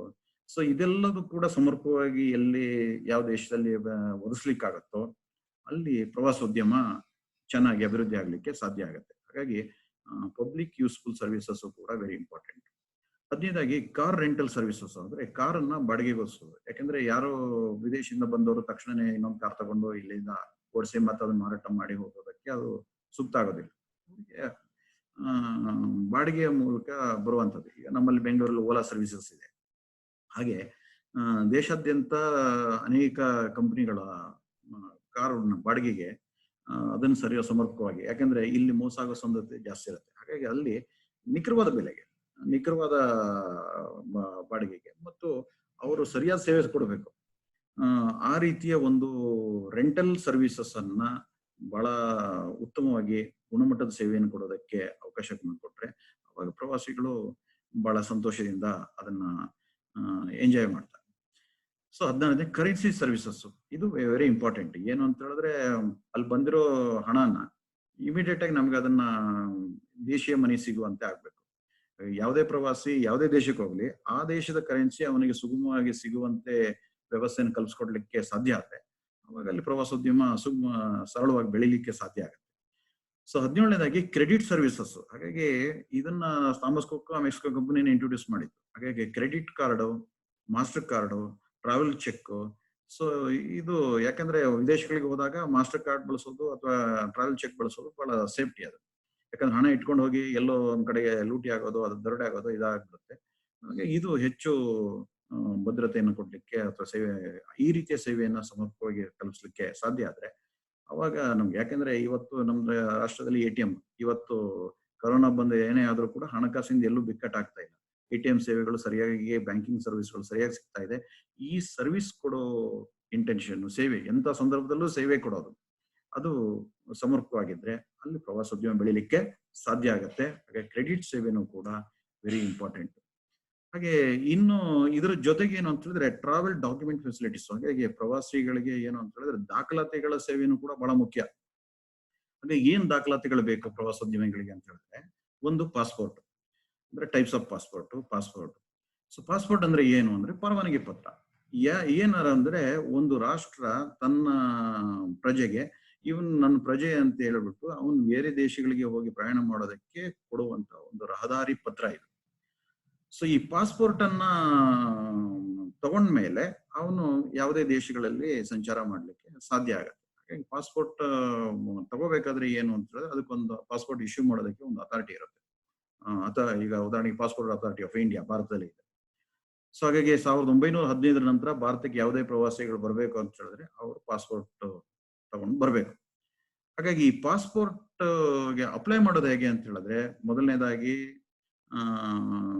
ಒಬ್ಬ ವ್ಯಕ್ತಿ ಅವನು ತನ್ನ ಪೌರತ್ವವನ್ನು ಪ್ರತಿನಿಧಿಸುವಂತ ಇದನ್ನ, ತನ್ನ ಜನ್ಮದಿನವನ್ನ ಇದು ಮಾಡೋದಕ್ಕೆ ಅವನ ಆಧಾರ್ ಕಾರ್ಡು, ಆಮೇಲೆ ಪಾಸ್ಪೋರ್ಟಿನ ಅರ್ಜಿ, ಪಾಸ್ಪೋರ್ಟ್ ಶುಲ್ಕ ಇವೆಲ್ಲ ಸೇರಿಸಿ ಅವನು ಅಪ್ಲೈ ಮಾಡಬೇಕು. ಆಮೇಲೆ ಅವನಿಗೆ ಪಾಸ್ಪೋರ್ಟ್ ಅಥಾರಿಟಿ ಅವರು ಅದನ್ನ ಪರಿಶೀಲನೆ ಮಾಡಿ, ಆ ಪರಿಶೀಲನೆ ಪ್ರೋಸೆಸ್ ಕೂಡ ಬಹಳ ಕಷ್ಟ. ಯಾಕಂದ್ರೆ ಒಬ್ಬ ಪಾಸ್ಪೋರ್ಟ್ ಅನ್ನು ಅಪ್ಲೈ ಮಾಡಿದಾಗ ಅವನು ಸ್ಕೂಲ್ ಡಾಟಾ ಒಂದಿರುತ್ತೆ, ಅವನ ಅಡ್ರೆಸ್ ಪ್ರೂಫ್ ಅಲ್ಲಿ ಒಂದಿರುತ್ತೆ, ಅಥವಾ ಬ್ಯಾಂಕ್ ರೆಕಾರ್ಡ್ಸ್ ಅಲ್ಲಿ ಒಂದಿರುತ್ತೆ, ಒಂದ್ರಲ್ಲಿ ಇನ್ಶಿಯಲ್ ಅಲ್ಲ, ಇನ್ನೊಂದ್ರಲ್ಲಿ ಇನ್ಶಿಯಲ್ ಇರುತ್ತೆ, ಇನ್ನೊಂದ್ರಲ್ಲಿ ಮೊದಲನೇ ಹೆಸರು ಇರುತ್ತೆ. ಅವಾಗ ಅವರು ಒಪ್ಕೊಳ್ಳಲ್ಲ. ಅಟ್ಲೀಸ್ಟ್ 3 ಡಾಕ್ಯುಮೆಂಟ್ ಅಲ್ಲಿ ಆದ್ರೂ ಸೇಮ್ ನೇಮ್ಸ್, ಸೇಮ್ ರೆಕಾರ್ಡ್ ಇರಬೇಕು. ಸೊ ಹಾಗಾಗಿ ಪಾಸ್ಪೋರ್ಟ್ ತಗೋಬೇಕಾದ್ರೆ ಗೊತ್ತಾಗತ್ತೆ ನಾವು ಡಾಕ್ಯುಮೆಂಟ್ಸ್ ಇಂಪಾರ್ಟೆನ್ಸ್ ಏನು ಅಂತ ಗೊತ್ತಾಗತ್ತೆ. ಸೊ ಹಾಗಾಗಿ ಪಾಸ್ಪೋರ್ಟ್ ಬಹಳ ಮುಖ್ಯವಾಗಿ, ಅದು ಇನ್ನೊಂದು ದೇಶಕ್ಕೆ ಹೋಗ್ಬೇಕಾದ್ರೆ ಅದಕ್ಕೆ ಮುಖ್ಯವಾಗಿ ಬೇಕಾಗುವಂತ ದಾಖಲೆ ಅದು. ಸೊ ಎರಡನೇದು, ಈ ಪಾಸ್ಪೋರ್ಟ್ ಅಲ್ಲೂ ಕೂಡ ವೆರೈಟೀಸ್ ಇದೆ. ಒಂದು ಆರ್ಡಿನರಿ ಪಾಸ್ಪೋರ್ಟ್, ಅಂದ್ರೆ ಸಾಮಾನ್ಯ ಜನ ಬಳಸುವಂತದ್ದು ಪಾಸ್ಪೋರ್ಟ್, ಅದು ಬ್ಲೂ ಕವರ್ ಅಲ್ಲಿ ಇರುತ್ತೆ, ನೀಲಿ ಬಣ್ಣದಲ್ಲಿ ಅದರ ಕವರ್ ಇರುತ್ತೆ. ಎರಡನೇದು ಡಿಪ್ಲೊಮೇಟ್ ಪಾಸ್ಪೋರ್ಟ್, ಅಂದ್ರೆ ರಾಯಭಾರಿಗಳಿಗೆ ಬಳಸುವಂತ ಪಾಸ್ಪೋರ್ಟ್, ಅದು ಮೆರೂನ್ ಕಲರ್ ಅಲ್ಲಿ ಇರುತ್ತೆ. ಅಫಿಷಿಯಲ್ ಪಾಸ್ಪೋರ್ಟ್ ಅದು ವೈಟ್ ಕವರ್ ಅಲ್ಲಿ ಇರುತ್ತೆ, ಅದು ಇದದ್ದು. ಆಮೇಲೆ family passports, joint family passports, ಅಂದ್ರೆ ಫ್ಯಾಮಿಲಿ ಪಾಸ್ಪೋರ್ಟ್ಸ್ ಅಂತ ಹೇಳಿದ್ರೆ ಇಡೀ ಕುಟುಂಬದ ಒಬ್ಬ ಕುಟುಂಬ ಸದಸ್ಯನ ಪಾಸ್ಪೋರ್ಟ್ ಇದ್ರೆ ಅದ್ರ ಜೊತೆಗೇನೆ ಇದಾಗುತ್ತೆ. ಜಾಯಿಂಟ್ ಫ್ಯಾಮಿಲಿ ಪಾಸ್ಪೋರ್ಟ್, ಆಮೇಲೆ ಗ್ರೂಪ್ ಪಾಸ್ಪೋರ್ಟ್ ಅಂದ್ರೆ ಒಂದು ಗ್ರೂಪ್, ಒಂದು ಸ್ಟೂಡೆಂಟ್ಸ್ ಗ್ರೂಪ್ ಹೋಗ್ತಾ ಇದ್ರಿಂದ ಅವ್ರ ಗ್ರೂಪ್ ಇಂದ ಎಲ್ಲದೂ ಕೂಡ ಒಂದರಲ್ಲೇ ಬರುವಂಗೇನು ಕೂಡ ಡಾಕ್ಯುಮೆಂಟ್ಸ್ ಕೊಡುವಂತ ಪಾಸ್ಪೋರ್ಟ್ಗಳು ಇದಾವೆ. ಸೊ ಪಾಸ್ಪೋರ್ಟ್ ನಲ್ಲಿ ಈ ವೆರೈಟೀಸ್. ಇಂಡಿಯಾದಲ್ಲಿ ಬಹಳ ಮುಖ್ಯವಾಗಿ ಕೊಡುವಂತದ್ದು 3 ಪಾಸ್ಪೋರ್ಟ್. ಒಂದು ಜನರಲ್ ಪಾಸ್ಪೋರ್ಟ್, ಎರಡನೇದು ಡಿಪ್ಲೊಮೇಟ್ ಪಾಸ್ಪೋರ್ಟ್, ಮೂರನೇದು ಅಫಿಷಿಯಲ್ ಪಾಸ್ಪೋರ್ಟ್. ಸೊ ಹಾಗಾಗಿ ಪಾಸ್ಪೋರ್ಟ್ ಬಹಳ ಮುಖ್ಯವಾಗಿ. ಸೊ ಪಾಸ್ಪೋರ್ಟ್ ನ ಜೊತೆಗೆ ಎರಡನೇದು ವೆರಿ ಇಂಪಾರ್ಟೆಂಟ್ ಏನು ಅಂತ ಹೇಳಿದ್ರೆ ಟೂರಿಸ್ಟ್ ಕಾರ್ಡ್. ಇದು ಇನ್ ಲಿಯೋ ಆಫ್ ಪಾಸ್ಪೋರ್ಟ್ ಅಂದ್ರೆ ಪಾಸ್ಪೋರ್ಟಿನ ಬದಲಾಗಿ ಬಳಸುವಂತ ಒಂದು ದಾಖಲೆ. ಇದು ಮೆಕ್ಸಿಕೋಗೆ ಹೋಗ್ಬೇಕಾದ್ರೆ ನಿಮಗೆ ಟೂರಿಸ್ಟ್ ಕಾರ್ಡ್ ಬೇಕೇ ಬೇಕು. ಎಂಟ್ರಿ ಮತ್ತು ಡಿಪಾರ್ಚರ್ಗೆ ಆಗ್ಬೇಕಾದ್ರೆ ಟೂರಿಸ್ಟ್ ಕಾರ್ಡ್ ತೋರಿಸಿದ್ರೆ ನಿಮಗೆ ಎಂಟ್ರಿ ಆಗೋದು ಮತ್ತು ಹೊರಗೋಗ್ಲಿಕ್ಕೆ ಆಗೋದು. ಮೆಕ್ಸಿಕನ್ ಬಿಟ್ಟು ಯಾರೇ ಹೊರಗಡೆ ಹೋದ್ರು ಕೂಡ ಅಲ್ಲಿ ಅವ್ರ ಹತ್ರ ಟೂರಿಸ್ಟ್ ಕಾರ್ಡ್ ಇರಬೇಕು. ಬಹಳ ಜನಕ್ಕೆ ನನ್ನ ಹತ್ರ ಪಾಸ್ಪೋರ್ಟ್ ಇದೆ ಅಂತ ಹೇಳಿದ್ರೆ ಅಲ್ಲಾಗಲ್ಲ. ಹಾಗೆ ಕೆಲವು ರಾಷ್ಟ್ರಗಳಲ್ಲಿ ಟೂರಿಸ್ಟ್ ಕಾರ್ಡು ಕೂಡ very important documents. Tourist card ಕೂಡ ಅಗತ್ಯ. ಸೊ ಮೂರನೇದು ಏನು ಅಂತ ಹೇಳಿದ್ರೆ visa, visitors intended stay abroad. ಅಂದ್ರೆ ಈ ವೀಸಾ ಯಾತಕ್ ಬೇಕು ಅಂದ್ರೆ ಪಾಸ್ಪೋರ್ಟ್ ಮೇಲೆ ಒಬ್ಬ ಪ್ರವಾಸಿಗೆ ಪ್ರಯಾಣದ ಅನುಮತಿಯನ್ನು ಕೊಡುವ ಒಂದು ಪತ್ರ. ಇದು ನಾವು ಯಾವ ದೇಶಕ್ಕೆ ಹೋಗ್ತೀವೋ ಆ ದೇಶದ ಕೊಡೋದು ಇದು. ಹಾಗಾಗಿ ನಮ್ಮ ಈಗ ಉದಾಹರಣೆಗೆ ಇಂಗ್ಲೆಂಡ್ ಅವರು ಇಂಡಿಯಾಕ್ಕೆ ಬರಬೇಕು. ಹಾಗಾಗಿ ಭಾರತೀಯ ರಾಯಭಾರಿ ಕಚೇರಿ ಇಂಗ್ಲೆಂಡ್ ಅಲ್ಲಿ ಇರುವಂತಹ ಕಚೇರಿಯಲ್ಲಿ ಅಲ್ಲಿ ಅವರು ಪಾಸ್ಪೋರ್ಟ್ ಅನ್ನು ತೋರಿಸಿ ಅಲ್ಲಿ ಅವರು ಇದಕ್ಕೆ ಅಪ್ಲೈ ಮಾಡಿಕೊಂಡು ಅಲ್ಲಿ ಅವರು ವೀಸಾವನ್ನು ತಗೋಬೇಕು. ಹಾಗಾಗಿ ವೀಸಾ ತಗೊಂಡು ಇಲ್ಲಿಗೆ ಬರಬೇಕು. ಸೊ ವೀಸಾಕ್ಕೆ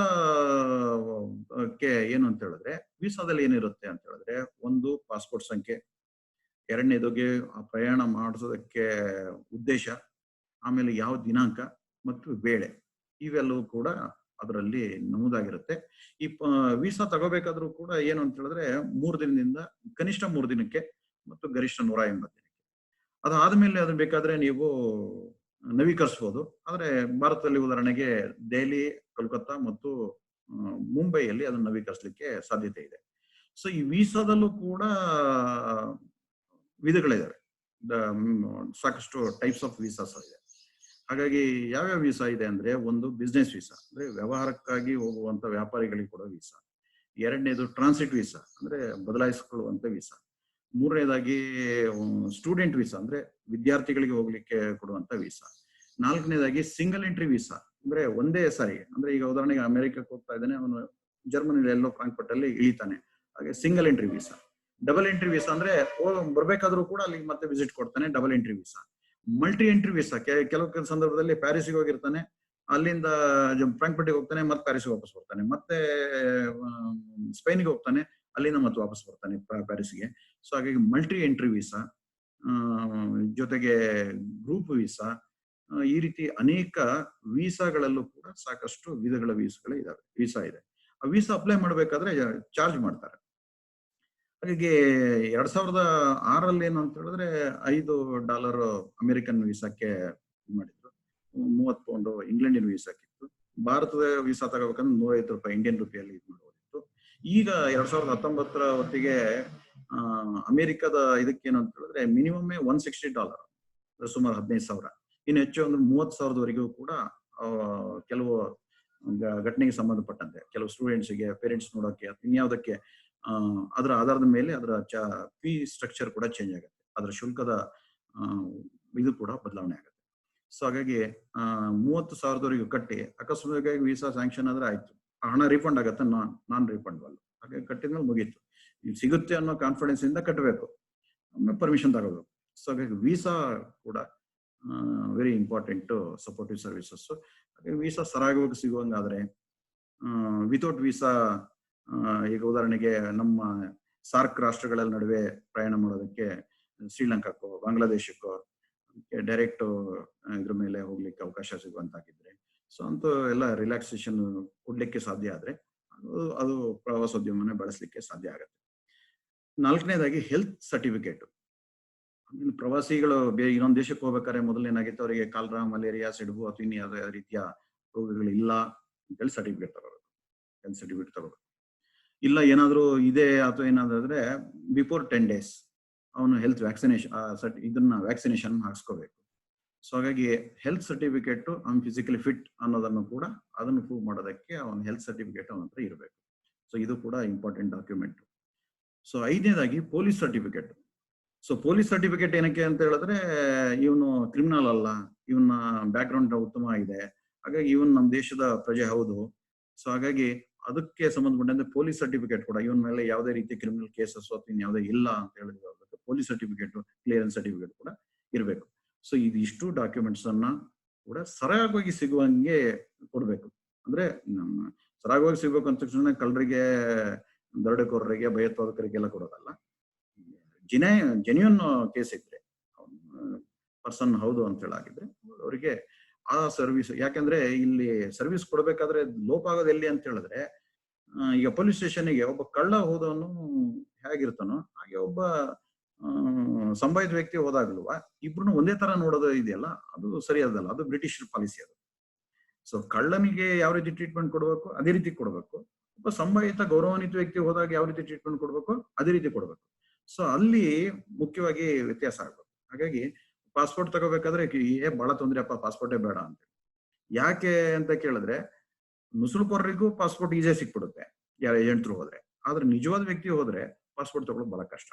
ಸೊ ಹಾಗಾಗಿ ವ್ಯವಸ್ಥೆಯ ಈ ಸರ್ವಿಸ್ ಕೊಡುವಾಗ ಇಂಥ ಲೋಪಗಳು ಹೆಚ್ಚು ಆಗದೇ ಇದ್ದಂಗೆ ಯಾವ ದೇಶ ನೋಡ್ಕೊಳ್ಳುತ್ತೋ ಆ ದೇಶದಲ್ಲಿ ಪ್ರವಾಸೋದ್ಯಮ ಬೆಳೆಯುತ್ತೆ.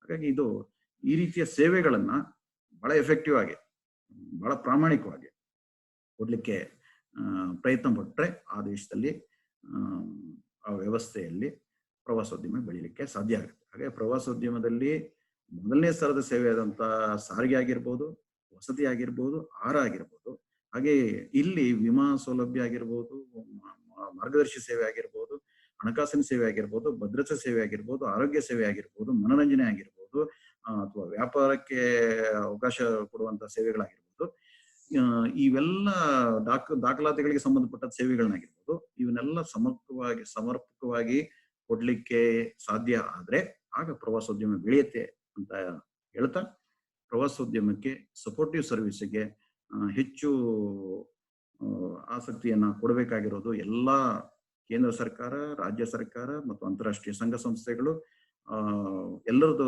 ಕೂಡ ಇದು ಜವಾಬ್ದಾರಿ. ಈ ನಿಟ್ಟಿನಲ್ಲಿ ಪ್ರಯತ್ನ ಮಾಡಿದ್ರೆ ಅಲ್ಲಿ ಪ್ರವಾಸೋದ್ಯಮ ಬೆಳೀಲಿಕ್ಕೆ ಸಾಧ್ಯ ಆಗುತ್ತೆ ಅಂತ ಹೇಳ್ತಾ ಇವತ್ತಿನ ಈ ವಿಡಿಯೋನ ಮುಗಿಸ್ತಾ ಇದ್ದೀನಿ. I thank you very much. I thank all of you.